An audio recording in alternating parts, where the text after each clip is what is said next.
Hello, my name is Itiva, pronoun she, they, him, and I am here today with Lyric and B to give a really important panel, a really important interview, which is Summer Body Ready. That's right, Summer Body Ready. And so today we're going to be sharing a couple of questions and just a conversation between all of us about what it is to be navigating a fat body, a big body in our modern day and up to this point, right? Because each one of our lives is particularly different and we've dealt with different experiences. So how that has been throughout the years. So with that being said, I'm gonna leave the room for the girls to be able to introduce themselves real quick, and then we'll take it from there for the questions. Yeah, how does that sound? Sounds good to me. I guess I'll start off. My name is B. I am an artist. I identify by the pronouns she, her, hers, and queen. Hello. And yeah, I'm honestly just glad that you invited me to this because I've been ready to talk. Like it's like I've been through so much that I'm at this point that I'm just ready to be able to speak my truth and just leave it on the table, leave it there, however you want to take it. But to have the space to be able to just be honest, like no filter, no cuts, just keeping it rated R, rated real, then I'm great. So thanks.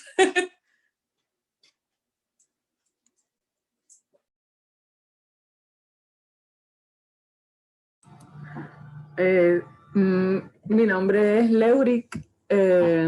Actualmente vivo en Puerto Rico, soy puertorriqueña viviendo en Puerto Rico y estoy súper contenta de la invitación porque este es un tema que últimamente me apasiona y del cual forma parte de mi vida y qué mejor que validar y traer aquí mi sentir para compartirlo con diferentes personas que también lo experimentan desde otra perspectiva, pero lo experimentan igual que yo. Así que estoy aquí puesta para la conversación.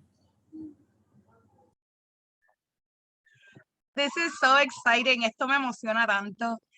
And so before we continue, I do want to give a heads up or quote unquote trigger warning. This is supposed to be a safe space. And so what the conversation happens and whatever comments come through the video that is shared will be monitored and will be supervised highly. We expect and require ultimate respect to the community members who have taken out of their time, which they don't owe to anybody, to share these experiences and these conversations and enlighten us.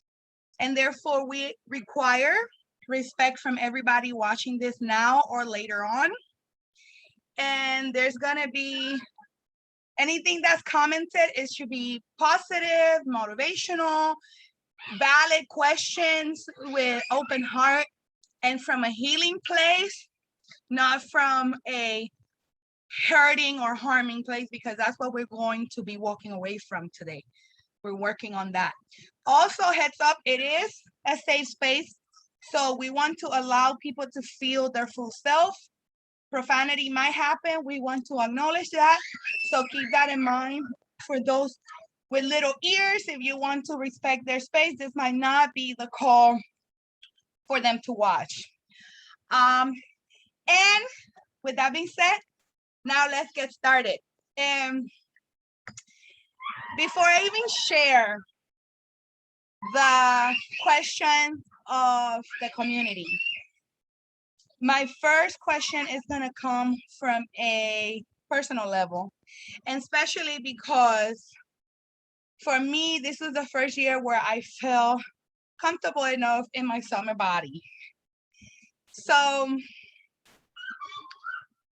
what does Summer Body Ready title mean to each of y'all when you think about that at the personal level, at the daily level?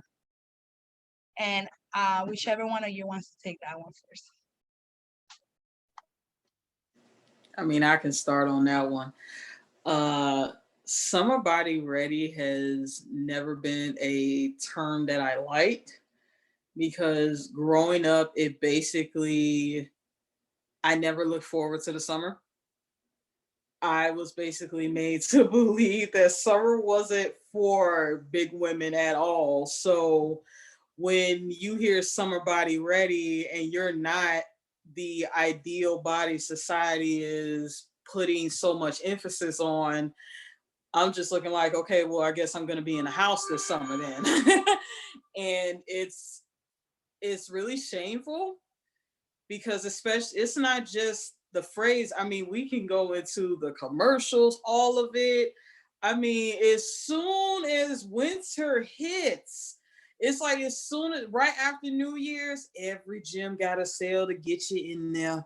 Everybody wants to talk about, oh, women, we're doing this to heal our bodies, to get ourselves snatched, challenges, and all this sort of shit that always pops out around the summertime. And to me, it's like you feed into that, especially these spaces where they're about women who already fit that norm and that standard already.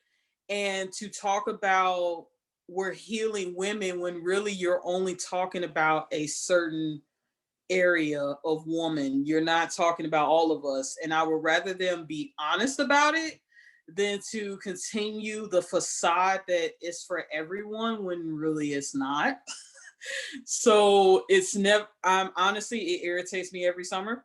And I just want to say, honey, I am so happy to see your photos and just see you embracing and being like loud and out there, and that you're embracing yourself, because this is the first summer for me where I've started to embrace my femininity and actually started to wear a dress. Growing up, that was like taboo for me. It was like, I was expected as a big person that I was supposed to dress like a boy, because that was the only thing that was like, to be my size, you basically had to be butch. And I'm not butch. ¿Qué tú And that dices was de eso, annoying. Lyrky? What do you think about that, Lyrky?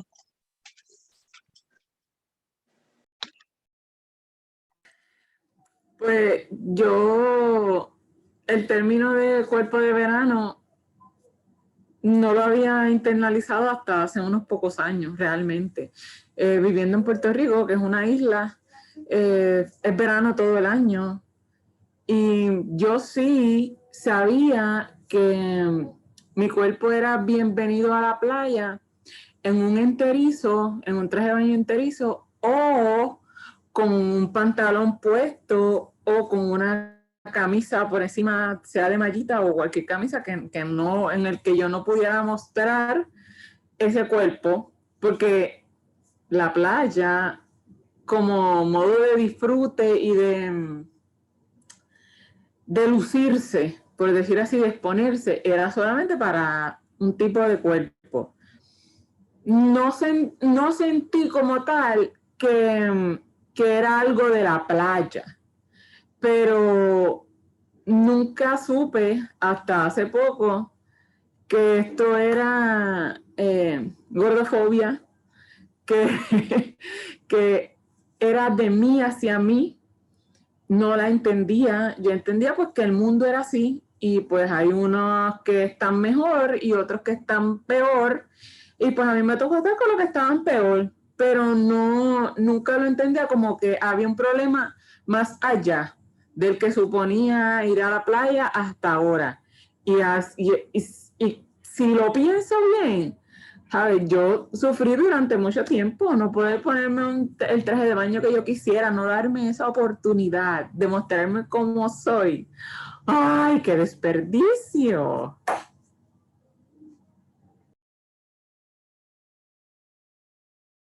the desperdicio part hit a nail, because that's exactly how I feel right now. Like, did I really torture myself?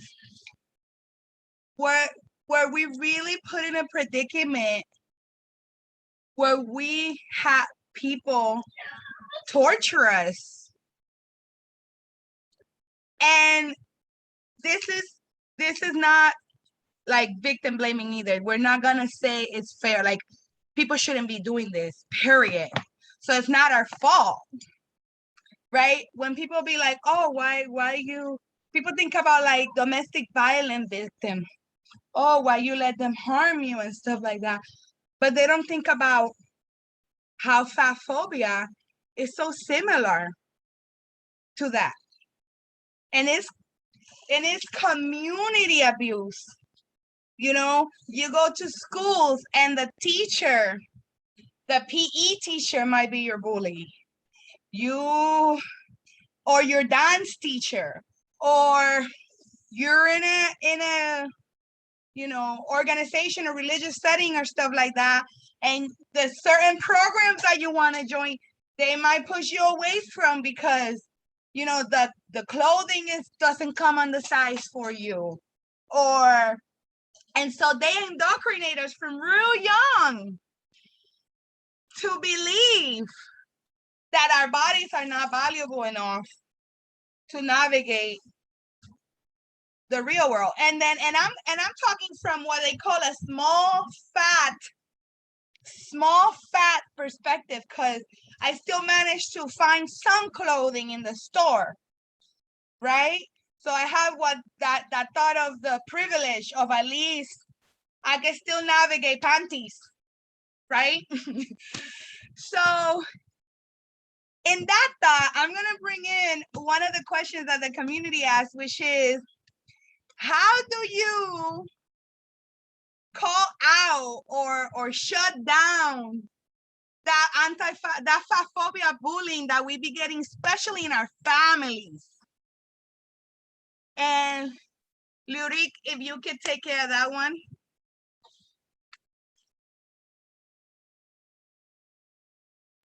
Realmente no escuché la pregunta como tal porque hubo una interferencia con la traducción, pero si la puedes hacer otra vez porque no la escuché. No te preocupes, que cómo navegamos la familia cuando nos hacen el bullying, cómo los shutdown, cómo los opacamos con ese bullying. Bueno, antes yo no sabía, ni siquiera yo lo hubiese pensado, viniendo de una familia típica latina, puertorriqueña, que es lo más que yo puedo hacer referencia. Ya yo estaba acostumbrada específicamente a que mi abuela, a mis abuelos hicieran comentarios sobre mi cuerpo, de que estaba gorda. Eso nada más, eso era lo único. Me veían, tú estás más gordita, lo que sea, ok, ya. Era porque para mí yo no podía responder eso a mis adultos, a mis mayores. Yo no puedo decirle, yo no podía decirle, no está bien que me estés haciendo estas preguntas. Ni siquiera mi mamá tenía las herramientas para decir no hagan esto. Ahí es donde único yo, en lo familiar, yo tenía conflictos, era con mis abuelos. Pero en mi casa, con mis hermanas, yo soy la mayor de 3 hermanas, y con mi mamá, yo siempre lo digo, mi mamá nunca hizo un comentario, nunca ha hecho ningún comentario negativo sobre mi cuerpo, ni sobre mi tamaño, ni siquiera ella me decía, tú tienes que comer menos, te voy a echar menos comida, nunca.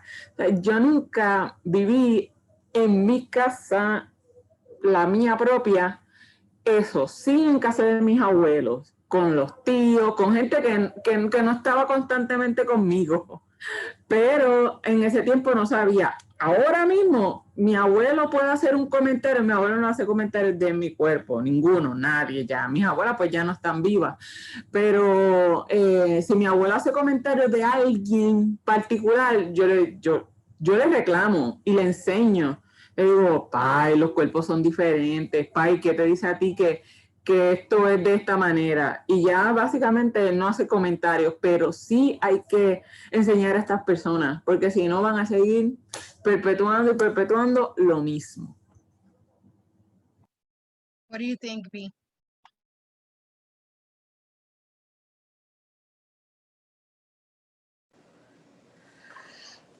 Oh wow, that's a heated that's a loaded question. Shots get fired around around my family when they tried to mess with me. Younger, I was kind of conditioned to deal with it because I was already dealing with a lot of trauma in my house already. So them making it seem that the reason that I was going through the stuff I was going through because of my weight only just kind of made it worse. And I don't know, I got to a point that I finally just kind of snapped. And the snapping point with me was to just get a way to create distance. And it wasn't until I finally got out of my mother's home and I started to really discover myself, because I lost two things growing up. I lost my power of choice and I lost my voice.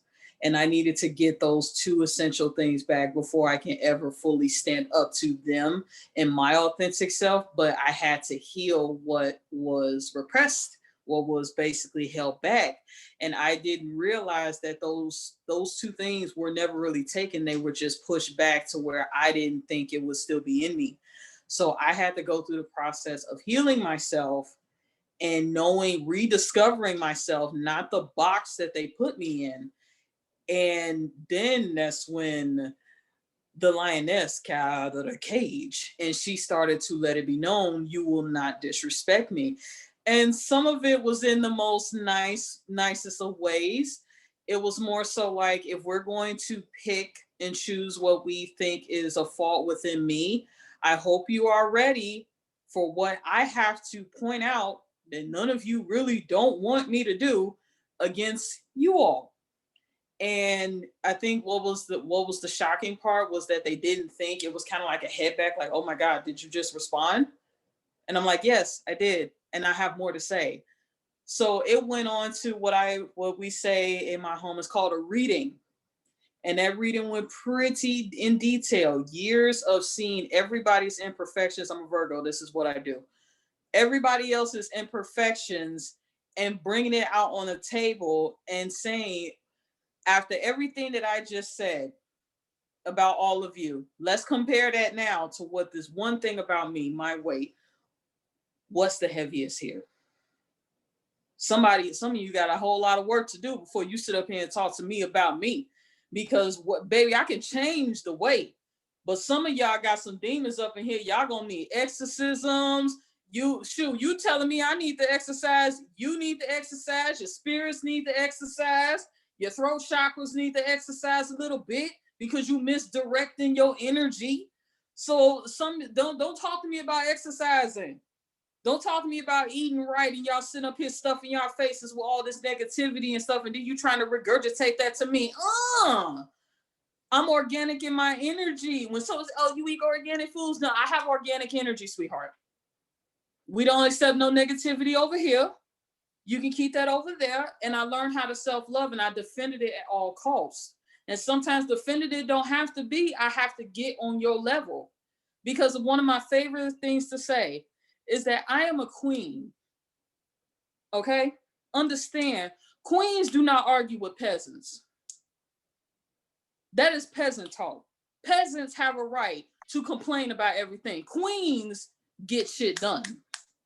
So while you sitting up here being a peasant, trying to complain about me and my throne are gonna high ride over to the sunset to my queendom that I created, while y'all sitting up here in the dirt, in the trash, still talking shit about me.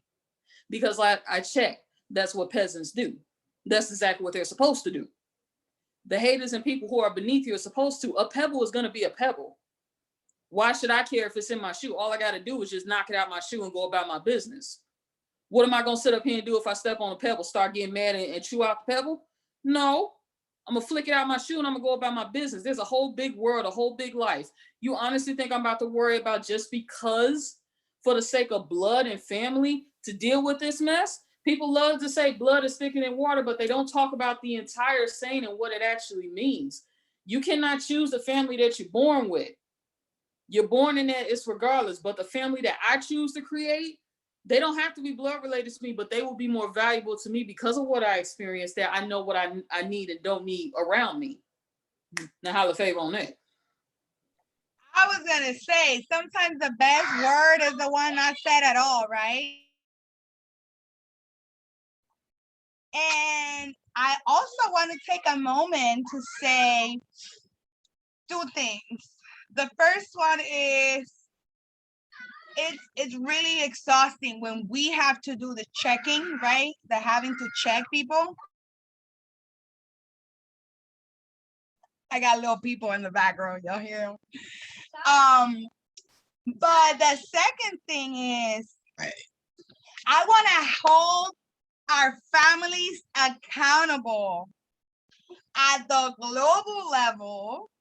So anybody who's watching this video, you're gonna share with your friends, with your family, with your cousins, with your neighbors, with your lovers, because we're holding everybody accountable for the fact that we even have to debate these topics, for the fact why are children having to figure out how to counteract verbal abuse in the first place. This shouldn't be happening in the first place. Youth, young people, women, disabled folks, anybody does not deserve to even have to figure out how to shut the haters down. Like, that's stress and labor on its own. So I want to thank Liurki and B because they give us all these magnificent ideas, but the fact of the matter is that people need to shut up about their opinions, about other people's bodies. And sometimes we're so mean with ourselves, we might even have to shut up about us, you know? And saying that, what are ways that y'all have done to navigate that process of unlearning these behaviors that have been embedded in our culture? How do you, at a little level, like whether it's yourself or whether it's on a daily basis, or sometimes things that you suggest to work through that process of self-acceptance and like saying, forget it, I'm not even, like you said, I'm not even gonna battle you with peasants. Like, I got time for that. What does it take, y'all?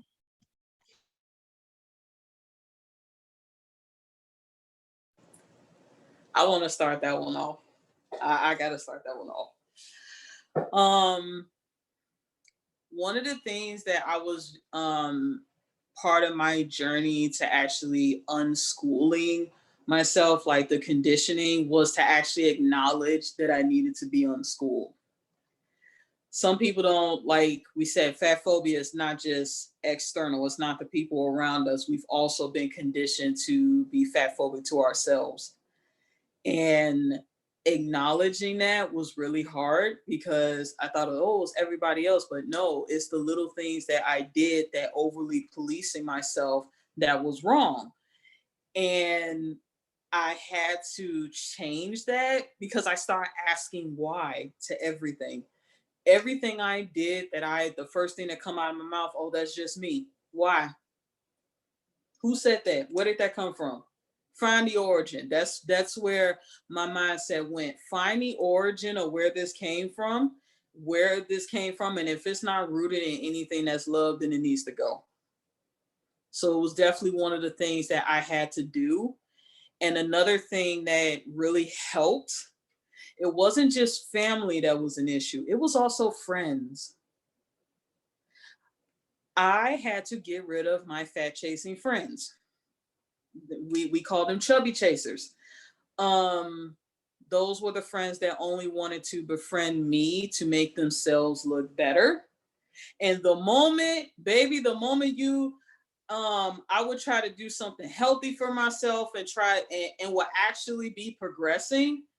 Do you know how many times these same women would threaten our friendship and say, "Oh, I can't be friends with you, girl, if you get too small. I don't have any small friends." And I'm thinking to myself, what? Then I guess I don't need you as a friend, but I've had to deal with that.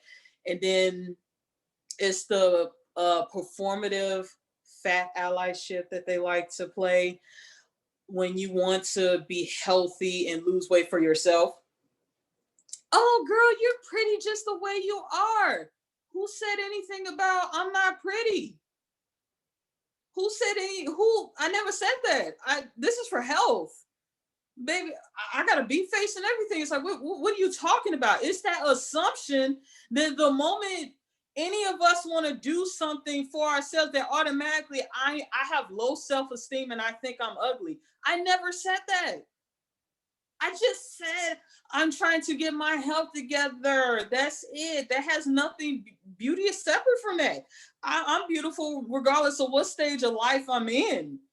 And some of them were more skinny than me. They have way more issues. And it's like, yo, the projection, it's like identifying first how fat phobia has conditioned you, and then actually starting to open your eyes to who's around you.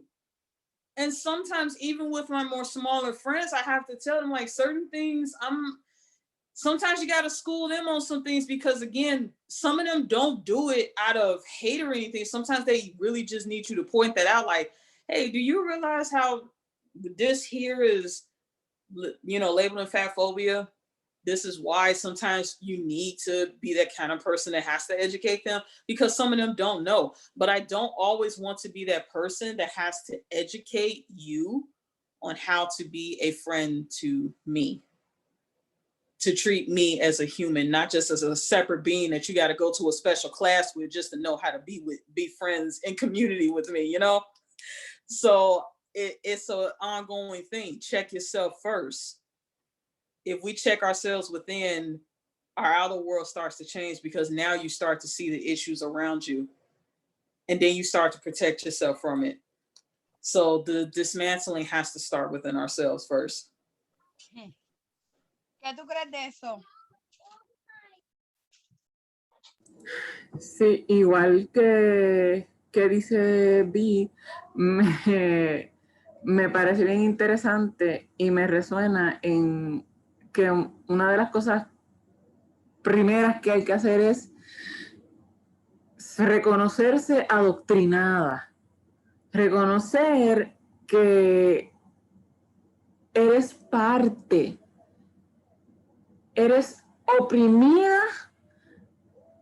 y oprimes a la vez, con tu complicidad por el desconocimiento, porque al tú ceder tu espacio, queriéndote hacer más pequeña, intentando encajar en un lugar que no fue diseñado para ti, estás siendo cómplice. Y eso es lo asqueroso de este sistema, que nos hace cómplices a los oprimidos, nos hace cómplices, nos hace estar al servicio del maldito sistema. Y quedamos en un círculo vicioso sin saber cómo es que voy a salir. Lo primero es reconocer que tú le sirves al sistema. Le sirves cada vez que intentas encajar. Le estás sirviendo porque estás ratificando o aceptando que de verdad tú eres quien estás mal. Eso es el primer paso. Segundo, te vas a ir educando. Yo creo que en este caminar yo no le he pedido a alguien que me eduque de gratis, ni voy con cuestionamientos de por qué, porque usualmente cuando hablan de un tema que nos incomoda, que nos toca, nos ponemos a la defensiva y rápido queremos no justificar conductas, patrones, sin detenernos a escuchar. para mí educarse, pero desde el lado de que tengo que escuchar y callarme la boca, es importante también. Es de los más difíciles, de las cosas más difíciles, es esa. Porque cuando tú te das cuenta que has sido parte de todo, tú te sientes estúpida. Yo me sentía como una estúpida. Yo decía que, ¿sabes? Yo misma era la que me hacía a un lado, pero es por el adoctrinamiento. Por eso es que lo primero es tengo que quitarme, reconocer que estoy adoctrinada para saber qué es lo que tengo que sacar, qué es lo que tengo que cambiar. Segundo, me voy a educar, escuchando. Tercero, empezamos a poner el cuerpo. ¿Cómo? Mirándonos al espejo y reconociendo nuestro verdadero valor. Hablándonos, preguntándonos, expresándonos honestamente, con todos los miedos, con todas las presiones. Tenemos que ser bien honestas contigo, no con la gente, no con reconocernos cuando estamos vulnerables y reconocer que sí, que en algún momento de nuestra existencia fuimos partícipes bien activas de que haciéndole fat shaming a otras personas y que todavía tenemos en algunas partes de nuestro cuerpo, aunque vayamos en este caminar de deconstruirnos y de repensarnos, tenemos y nos queda, igual que hay machismo siempre dentro de nosotras por lo mismo, porque donde somos criados como nos educan. Reconocer eso es de los pasos primeros para poder eliminarlo. Así que es complicado, duele, poner el cuerpo no es fácil, porque significa hacerte vulnerable y eso significa que van a haber muchas preguntas de las cuales tú no vas a tener respuesta, pero que en el caminar esas preguntas van a estar ahí porque te van a guiar a buscarlas. Necesitas buscar respuestas para ti, no necesariamente para contestar a quien te las haga, pero sí para ti, para reconocer esos por qué e identificarlos.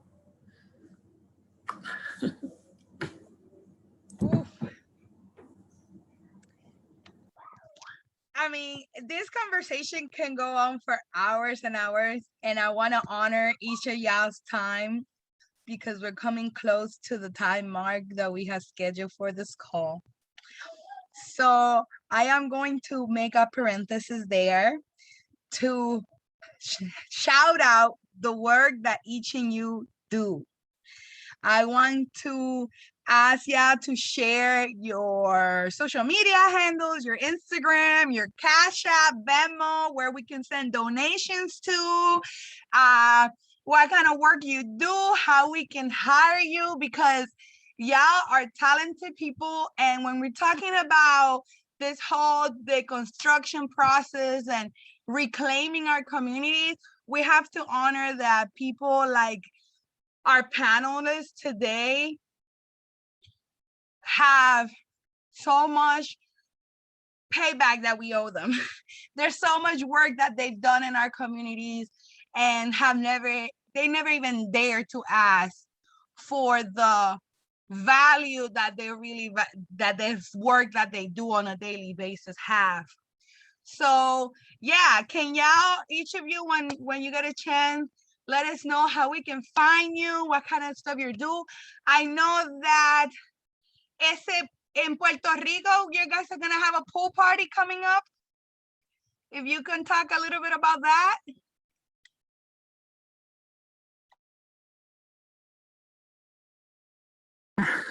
Ok, pues voy a seguir. Me pueden conseguir en Instagram, es donde mayormente yo me muevo, por decirlo así, comparto pues mis puntos de vista, experiencias y demás, como Leuric_Valentín. También estoy en Facebook, Leuric Ortiz Valentín. Tengo una página también, se llama La Otra Cara, donde escribo cosas graciosas, también escribo ficción ahí, escribo de todo un poco y ahora mismo estamos organizando aquí en Puerto Rico, inspiradas en actividades que hemos visto fuera de Puerto Rico, un pool party para cuerpos gordos, para personas gordas. Va a ser el 1 de septiembre y sí, yo me siento bien orgullosa de algo bien particular de esta fiesta, de esta actividad, es que sí, esta fiesta es exclusiva, no es inclusiva, es exclusiva para cuerpos gordos. No, aquí no es que no hay inclusividad en esta fiesta, no hay inclusividad, es exclusividad y la exclusividad la tienen las personas gordas. Period. And so get on her Instagram. We're gonna be sharing her Instagram on the comments, and also you're probably gonna see it in our final production of this video. So y'all can check out what's going on in that and what she's doing in Puerto Rico. I follow her page, and it's probably one of my motivational stuff for the daily. So definitely honor her work, keep supporting her work. And if you're in Puerto Rico and you're navigate a big, beautiful body, this is the party for y'all to go to in September. So I highly recommend it. And B, give us a little information on what's going on in your end. Okay, I am a spiritual artist. Basically, it means my art is my spiritual downloads. So I basically take the messages that my spirit guides give to me. They send them to me via my dreams or my visions through meditation. And they give me the opportunity through their permission, because I can't do it unless they give me permission. They show me a lot of things. So it's through their permission that I create the visual pieces that I put out there, and they all have various messages. And I'm not allowed most times to interpret it, because whatever you get from it is what you're supposed to get. And it's basically just connecting the spirit realm and here, being on this plane through art. And some of my pieces, you're not really going to find them anywhere else. A lot of what I do, it really is just me. I was born my own niche. I'm fortunate as an artist where I didn't have to go and find it. I was already doing it. And my business is called Arc of Self. And the reason that I call it Arc of Self is that we go through character arcs in our life. And as someone who is a nerd and I love anime, we go through these different arcs in our lives, and the journey is to come back to your authentic self. So through my art and sharing my story, and hopefully with my podcast and my YouTube, that I hope to be able to inspire people to get on the boat and take that journey to going back and being who they are authentically, without all the conditioning and programming and everything that you've experienced through your trauma, to get back to your center point and live your life authentically from there. Let me tell you, yeah, B can toot her own horn, because I have never seen art like what she's doing. So if you want a beautiful new piece of art in your home, or sometimes she paints things like boxes and stuff like that, definitely check out her work. So with that being said, I'm gonna close it up. Go ahead and check out Lyric Valentin and check out B at Arc of Self. You're gonna want to follow what they're doing, and let us know if this is a conversation y'all want to hear again.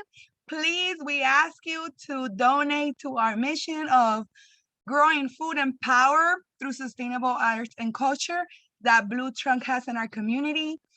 And that way we can continue having this kind of conversations and sharing this knowledge that is so healing and so important for us to be able to continue empowering our food systems and our communities and our people at a daily basis.